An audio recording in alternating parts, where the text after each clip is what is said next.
Hi, this is Paul with Diode Dynamics. Today we're going to be installing our Scion FRS and Subaru BRZ LED mirror covers. These are replacement covers that are available in a number of paint options as well as carbon fiber style, and add two LED modules to your vehicle for the daytime running light, turn signal, and then also a puddle light. It's a great improvement to your vehicle, and we'll see how to install them now. The first step is to remove the door, or do the driver's side in this video. There's 4 screws that we're pointing out here. To access the first one, just unclip the little cover with a small flathead screwdriver, and then remove the locking screw on the inner portion of the door. Pull out, then unscrew the one in the door pull area. To access the ones behind the handle, just use a flathead on the bottom. Pry up before you pry out, because there is a locking tab on the top. Then we'll go ahead and remove those screws.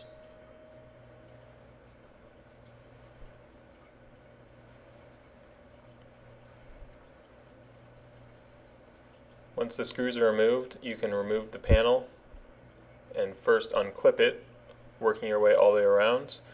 Just pull straight out as you go, and the door will then just be hanging free. Once it is, you can just grasp the door and pull up, as it's just kind of hanging from the top right now. Once it's removed, you'll just need to unclip and unplug everything. So first, with the locking cables, just remember which way these go in. You just kind of turn it to the side and pull up and out.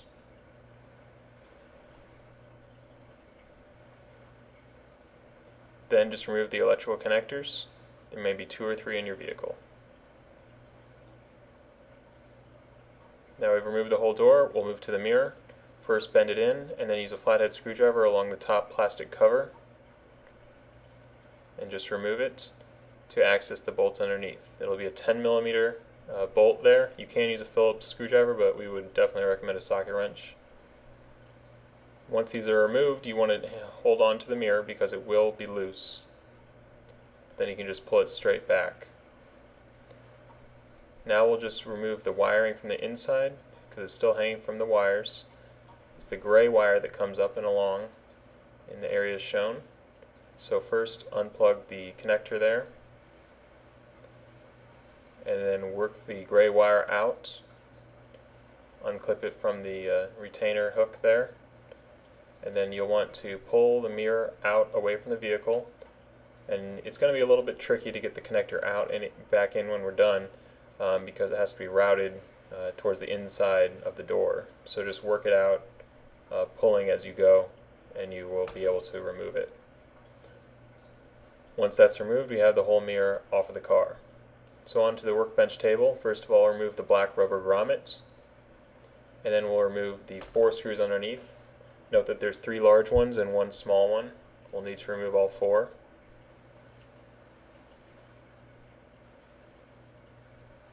Once those are removed, you can pull the metal straight out. There's this 2 different size screws that we have. We'll pull the base straight out. Then underneath, we have 1 more screw, but first we're going to remove the mirror itself. Just reach behind the mirror and pull back straight, and it will just pop off. So in the mirror, we'll remove the 3 screws, holding it down on the black tabs. You don't need to remove any other ones. And then we'll get to that one on the bottom. Once those are removed, you can pull the motor assembly straight out, and there's our cover. The factory cover will be held in by 5 clips all the way around, so just work your way around those clips to pull the plastic cover off. Now get to your LED replacement cover, and you can see first of all we have wires, but then there's also the clips just like the factory cover. So first we're going to route the wires through the black plastic cover, or housing I should say. Once you pull the wires through, you'll be able to clip this in place. This can be a little tricky because you have to have it aligned all the way around and then have all 5 tabs all the way clipped in. So make sure when you're doing this that everything gets clipped in properly, and when you have it completed, around all the edges it should be completely flush with the black plastic housing. If it's not, double check your clips. Now we're going to just keep these 2 sets of wires separated. One has 2 wires for the puddle light and then 3 wires for the turn signal, and then we'll route them through the motor assembly base here, which can be a little tight, so we've taped the wire to a zip tie so that you can grab a good hold of that wire and pull it through. We'll repeat with the other 2 wires. Once we have those through, we'll continue routing it through as needed outside of the mirror housing. And then we can set the motor assembly back in place, and we'll re-screw it down.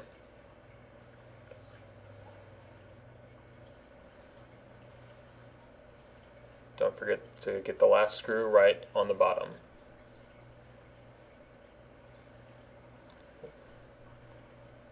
Once those are in, we'll route it through the black grommets, and then reinsert the 4 screws on the bottom of the housing. Keep in mind that we want to keep these wires, we want to pull all the slack out at this point, so there's no extra slack in the mirror assembly itself, and then we'll install the screws. The small one is going into plastic, so make sure you do not over tighten.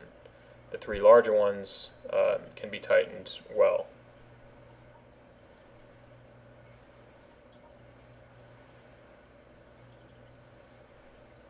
There we go, we have everything screwed back in, and now we can put the grommet up and made it back in place with the vehicle. We've routed the wires through the door, which as we said, can be a little tricky, but you just have to get it routed properly.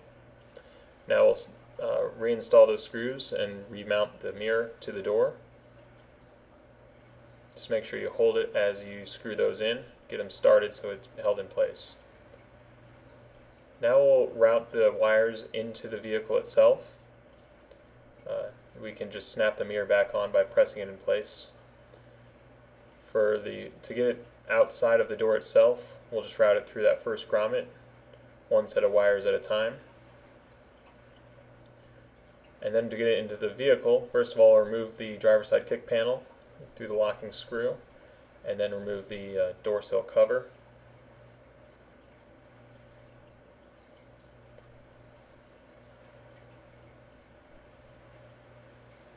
And then you can remove the kick panel itself, moving it out and over the latch for the hood. Now we've tied the wire to the zip tie again, and this is how we'll insert it through that grommet. So just push it through the grommet. You'll be able to feel it from the other side. It can be a little tricky to push this through, but just grab the zip tie when it comes through and you can pull the wires through. We'll repeat for the other set of wires.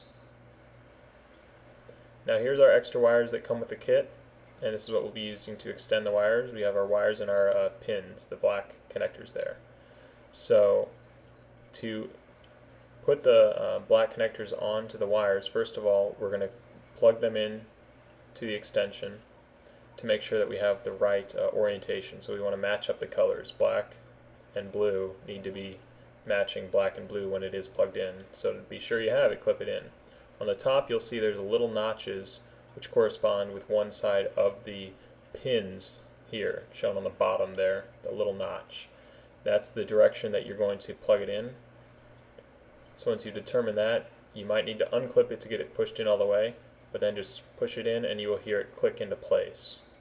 Once those pins have been clicked into place, they'll be nice and secure. Go ahead and repeat for the other set of wires with the 3-pin connector as well. And we can plug it back in. Now to complete the wiring, we're going to access underneath the steering wheel area. First of all, remove the side panel using a flathead screwdriver or dash removal tool. It'll just pop right off. Then we're going to remove the screw shown here. And then on the right side of the steering wheel there's another screw towards the bottom that we will remove. And those two screws are all that are holding on this panel. So then we'll just pull straight back. And then as we remove it, be sure to unplug the electrical connectors for the buttons on the left side of the steering wheel. Now on the passenger side, we're not going to show the installation. It's the same but flipped from the driver's side for the mirror. We've installed the wiring already. We're going to move it over to the driver's side so we can wire it from one side to the other. So to accomplish this, as you can see, we have plenty of slack to these wires, so there's really no way to run out of slack. We're first of all going to remove the shifter surround in order to access the center console area. We're not going to really have to disassemble any of this, we just want to be able to reach in there to grab it.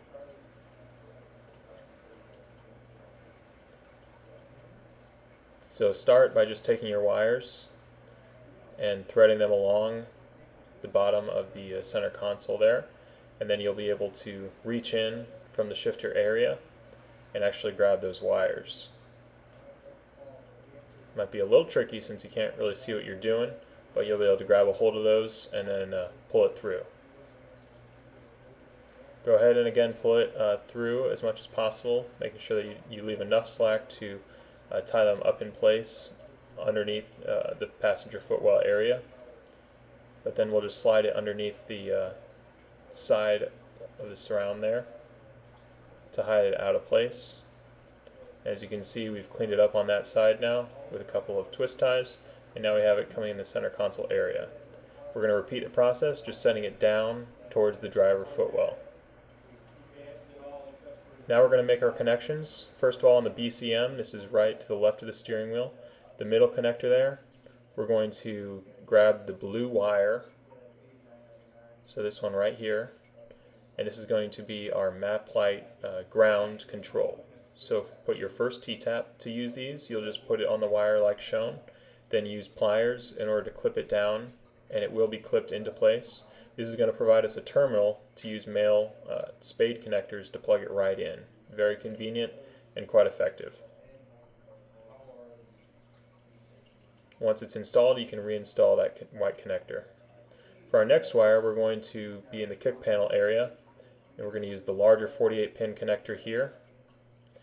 And then you can see where we identify the red wire. And this red wire is what we will use for the illumination. So for the white positive power of the turn signal. This will allow your white turn signal to come on with your parking lights. So as you can see, we've installed the connector.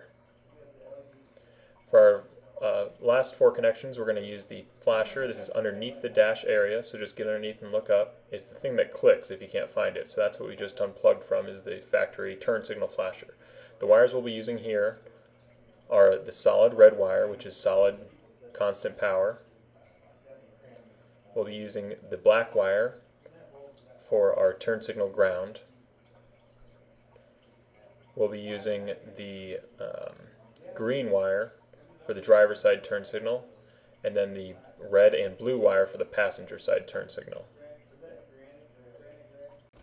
Now we have all the connectors installed. To our black wire, we're going to be connecting the turn signal black. To the red wire, we'll be connecting turn signal blue. To the green wire, we're going to be connecting driver side yellow. And to the red and blue wire, we're going to be connecting passenger side yellow. We have to bring some of these connectors together because some of them share the same connector. So first of all, we'll use the turn signal ones. We're going to combine the blue ones and the black ones. Of course, the yellows have to stay separate since they're for each side turn signal. So first, strip off a portion of the wire. If you'd like to, you can solder here, but it's really not necessary for this application. All we're going to do is put them at a perpendicular angle. We have the blacks from both sides, and twist together tightly. We're going to be crimping both of these into one connector, so again, soldering is not necessary for this application. Just twist them together tightly, and then grab one of your male spade connectors and put it into the connector area of that spade, making sure the metal is going to be contacting the metal, Then use a crimper or pliers to crimp down on that connector and double check your connection by pulling on it. We'll do the same thing with the blue wires. So crimp those together.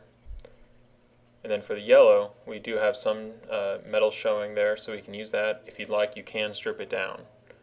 But we'll just put it inside our connector and crimp down. Make sure that your crimps are good here. It's not something that you want to go back and fix later. We'll do the same for the puddle wires. We'll crimp the blue and black together in male spade connectors as well. Once everything's crimped, we can make our connections. First of all, take your black puddle light wire and connect it to the blue wire in the BCM area where we made our connection. This will be the ground for the map light, which controls the dimming function. Then take your positive wire for the turn signals, which will be our parking light wire. Connect that to the red wire by the kick panel. For the last connections, we have our positive blue turn signal to the red wire. We have our turn signal black to the black wire. We have the driver's side yellow to the green wire. We have the passenger side yellow to the blue and red wire. Now you'll just want to double check to make sure everything's working. If it's not, you want to check all of your connections again. Again, with those crimps and especially the pin connectors and everything, you want to make sure everything's nice and secure and solid, making that full connection. If everything's switched, make sure you have the right wire colors. Once everything's tested, we can go ahead and reassemble. So you'll probably end up with a mess like this since there's so much extra slack in the wires. Take your twist ties and go to town. After everything's cleaned up, we can reinstall the bottom panel. Just make sure to remember to plug in the button connectors again, then push back into place to secure. And then we're going to put our screws back into place. We can also reinstall the kick panel at that time. Once the kick panel is reinstalled, we'll put our locking screw back in and then put the plastic sill, clip it back in place. The side cover will be our last piece, and that will complete our installation. You can now enjoy your new side mirror LED covers from Diode Dynamics. For troubleshooting and assistance, please visit diodedynamics.com.